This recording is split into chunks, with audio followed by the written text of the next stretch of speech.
Whatever I say or think should not be taken as the ultimate word, right? The only word that is the ultimate truth, right?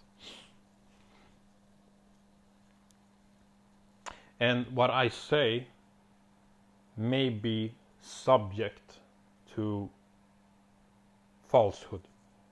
I'm prepared for that, right? I am prepared for that. I'm prepared for whatever I say may in some cases be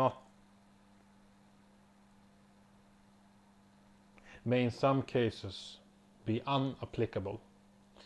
Ergo, what I say may in certain circumstances may not be the proper method of application, might not be the most practical way of viewing things. I understand that. So I want to talk about democracy. The idea of democracy is very beautiful. We give the power to the common man and woman, right? That in the eyes of God, man and woman, a man and a woman, all women and men are equal in the eyes of God. Therefore, they should have an equal say in their destiny and in their fate and what should happen to them. If I'm a member of a society and I'm a king in said society, my worth as a human being is not above that of, let's say, the bricklayer or the carpenter. Even though I'm the king, I have the most power, I have the most influence. In the eyes of God, I am nothing more than a weak human. That's it. That is what democracy tries to do. Flatline everything. Create an even playing field. Democracy is beautiful in that sense. And it's effective. It's the most effective. I'm not saying I'm for democracy. I'm not saying that I love democracy. Right? I could make the argument that a dictatorship could be a beautiful thing, in essence. That the strongest man should be the one protecting and governing the people. Right? So, even the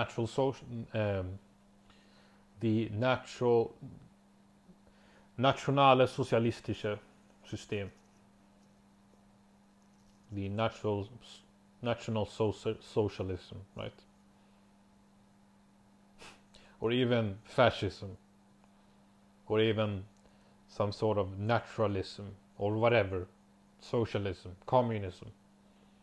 You can make the case that all of these systems of governance are beautiful.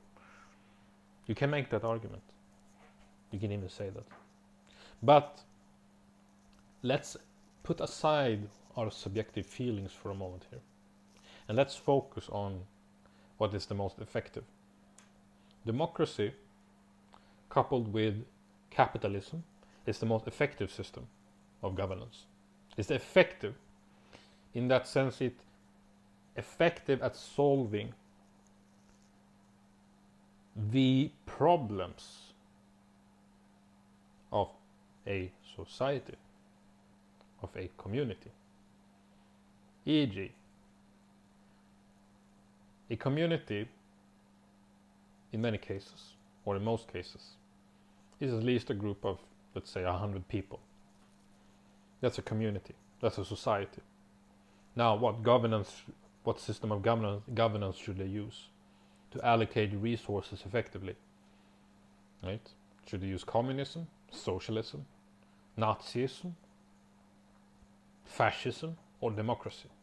Or a democracy coupled with capitalism, or capitalism only, anarcho-capitalism? It's democracy coupled with capitalism. If capitalism goes unchecked, you would think that, oh, then we're all free. No, then it becomes corporatism.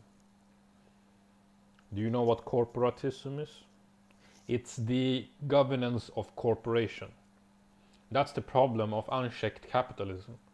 You may think that unchecked capitalism is a wonderful idea, but it's ineffective. It's also a beautiful idea. In that sense, it gives everyone absolute freedom. Humans love feeling free. But it comes with consequences and a cost. There's a cost to beautiful things. Unchecked capitalism always eventually lead to corporatism. It leads to monopolies and oligopolies. Unfortunately, because some human beings are so extremely greedy that given the opportunity, they will rather have all the power to themselves, plural. They're smart. Greedy people are smart. They will rather pick 5 or 10 people, and only these 5 and 10 people will share their power with them. So there are 11 people. They will rather have this system where a select few shall have absolute power and no one else. So we need democracy to oversee things. Right? We need regulations for that reason. Otherwise, food will be extremely costly. Right? Being a business owner, you would essentially be unable to open up your own business because somewhere along the bureaucratic line, the governing body will find a way to sue you for whatever reason, since the society is run by corporations and controlled by corporations. They will essentially find a way to tax your breath. They will find a way to make sure that you pay for each breath that you take. They will make life a subscription, right? That's what corporations want to do.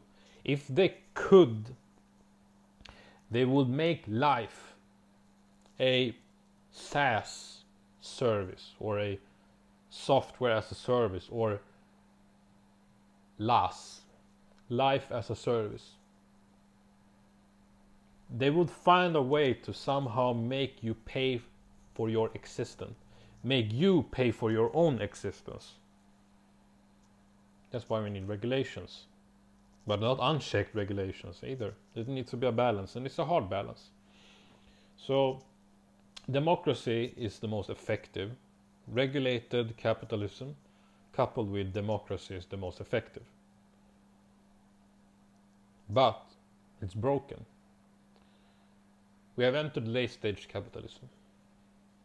Some people say that what's the alternative? Is it socialism?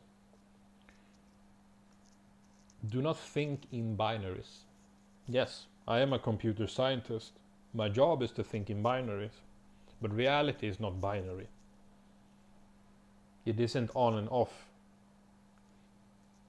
Especially when it comes to human ideas. Human ideas are not binary. There are some things in life that is binary. The electricity running through your house, DNA, biology, but not ideas, not abstract ideas, not mathematics as a language, not human language itself. Ideas are abstract and cannot therefore be binary. In that sense, they transcend humans. Our own ideas transcend us. So, with that said, when we talk about late stage capitalism, socialism, we always think, okay, what should we choose? Should we choose socialism or capitalism? Why can't there be a third alternative? Right? There could be a third alternative. Somewhere that is balanced between these two extremities. Something that could be based on merit, right? A system and governance that is based upon mathematics, because mathematics do not lie. I had a discussion about this with a person. This person refused to listen and were too dense to understand that mathematics is not simply a human invention. Mathematics is universal. It doesn't matter if I am a alien from Alpha Centauri living 4.5 light years away in another galaxy or in another solar system. Me speaking an entirely new language. Maybe this alien species do not even use verbal sounds to communicate. Maybe they use symbols with colors to communicate, like octopi or squids or chameleons, right? But if I take something here that is one, right? I have one of this, then I have another one of this. These are two. I can call this to represent that there are right? If I call it, a shorter name would perhaps be Blibbo, right? I have for one Snippo, Blibbo, right? Snippo, Blibbo, right? It doesn't matter what I can call it. I can call it whatever I want. I can say instead of two, and instead of one, right? It doesn't matter. It does not matter. The concept is the same. Mathematics is the same. For example, there is no probabilistic value that will ever emerge that could show us that 1 plus 1 is equal to 3. All possibilities are possible except for the impossibilities, right? There is no possible universe where 1 plus 1 is equal to 3. That's a paradox. Paradoxes cannot exist because they are paradoxes. They go against themselves. That which goes against itself cannot exist. Right? A concept that crumbles upon itself cannot exist. Therefore it's meaningless also, for that matter. And also, therefore, it's useless and doesn't deserve further exploration. It could be fun to explore these concepts that are paradoxes, just for the fun of it, but we cannot use them in practical scenarios. We cannot use them in an application that could benefit us. So we should not deal too much with paradoxes, except for entertainment purposes only. Paradoxes can be entertaining, right? But they should not be used as a way to get to the ultimate truth that will benefit us in the long run, right? They can be a means of discovering where we shall switch course. For example, the halting problem in computer science. Could there perhaps be a system that will know when another system stops, right? But if this system that can detect when another system stops, can it detect when it itself will stop? No, it cannot. You can do further research on the halting problem. So these are some of the problems that are fun and entertaining, but They are not of no practical use to us. So with that in mind, now that I have explained paradoxes and mathematics, paradoxes emerges in mathematics as well, right? They emerge always and are a indicator, as I've said, for when we should switch course. The fact that paradoxes emerge as an idea in conscious beings is a testament to the mathematical universe, right? That there is objective truths, right? If there were no objective truths, if everything was truth and untrue, right? Paradoxes as an idea would not emerge. Paradoxes, paradoxes as a physical form cannot exist, but as an idea it can exist in our heads, right? There's no answer to paradoxes, but as an idea, as something to talk about, can exist. Therefore, we can know that there is structure in this universe. Because if there was no structure to this universe, if there were no rules governing the universe, paradoxes would actually exist. Right? It's not quantum mechanics. Like, for example, what I mean by a paradox is, let's say we can take a paradox of existing and not existing at the same time, right? Could I actually observe this? Could I observe you existing and not existing at the same time? No, I cannot. It's impossible. Also kind of ridiculous. I mean, how would that even work? Right? What instrument should I use to observe you, not observing you? You see. So, now that I have explained this, we can further expand upon mathematics as a tool to use as governance of our societies, plural. Right? If we use mathematics as a tool to govern our societies, could we create the ultimate utopia? Absolutely not. An ultimate utopia is an unachievable idea. Because it's not a paradox, right? Utopias exist, but they only exist in our head as an idea. My idea of an utopia will be vastly different from your idea of an utopia. You will think that these rules and these regulations and these things will make an utopia.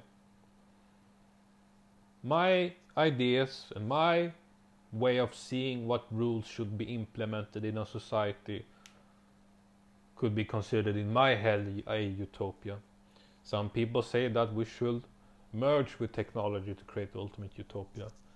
Some people that are hippies say that we should all walk around naked and live in the woods. That would make the utopia. Both are correct. Both might be the most optimal.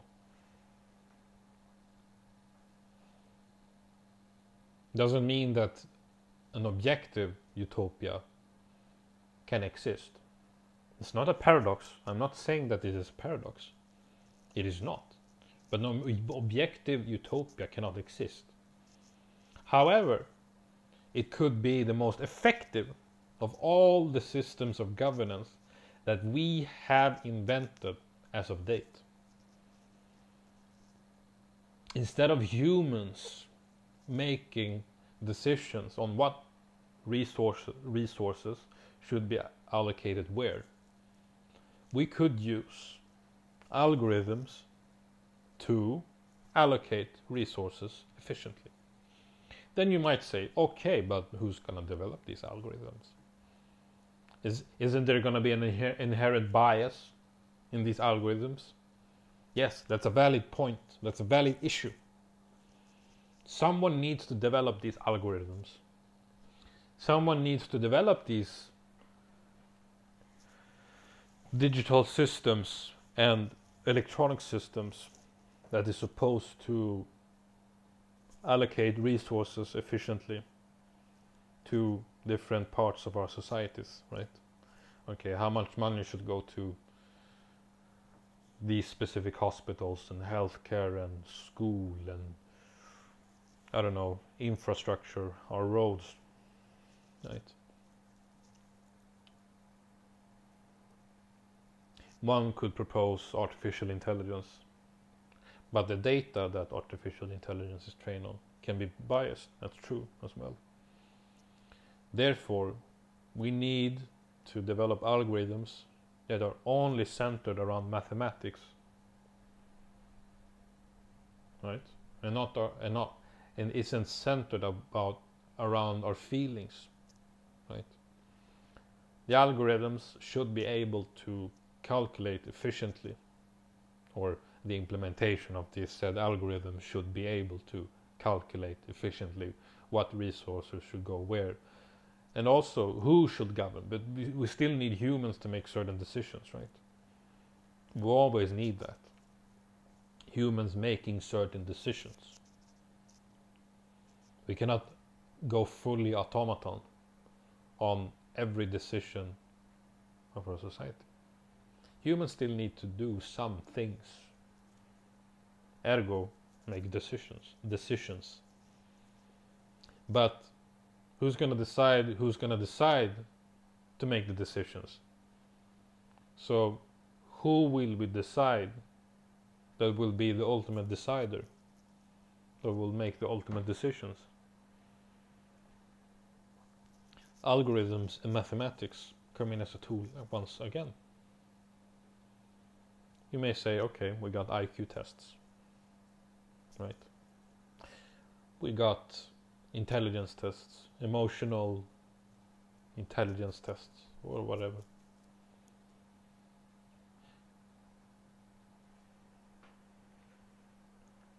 We have something called merit, a proven track record. Just because you're smart does not mean you are the most capable, the most suited for the role. I do not know the answer yet. I'm still trying to figure this out. Because if I develop, say for example, if I'm the smartest man alive and I develop this system, it should not automatically mean that I, as the smartest man, now, I'm not saying that I am the smartest man alive, of course not, there are people much smarter than me, but what I am saying is, hypothetically, if I was the smartest man alive and I was able to figure out this system that can automatically and efficiently and in the most efficient way decide who should decide upon our decisions in our society, so ergo a system that could select some of our leaders, right?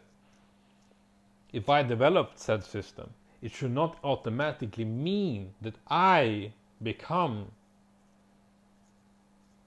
the most suited man for a certain leadership position. On the contrary, the system should be so good that even though I invented it as the hypothetical smartest man alive,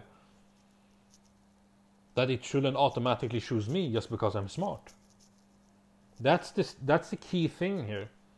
Those who invent the system should not necessarily be the only ones who can actually benefit from it. As I've said, on the contrary, the system should be so good that even though I invented it, the system will reject me. It can reject me. If it, however, does decide in some way that I am the most suited man leader for the role, then that's fine. But if it decides that even though, as I've said, I invented the system, it still rejects me and chooses someone else, then I have created a very efficient system. That's the beautiful thing here. That is the beautiful thing here. And I would actually be very concerned if the system I created for some odd reason chose me. I would feel more satisfied if this system actually chose someone else. Oh man, I would have been blown away. I would have been fantastic. And would actually prove my intelligence. So, a form of technocratic, algorithmic system of governance. That's my idea. I don't know how to develop it, but hopefully one day we can get there.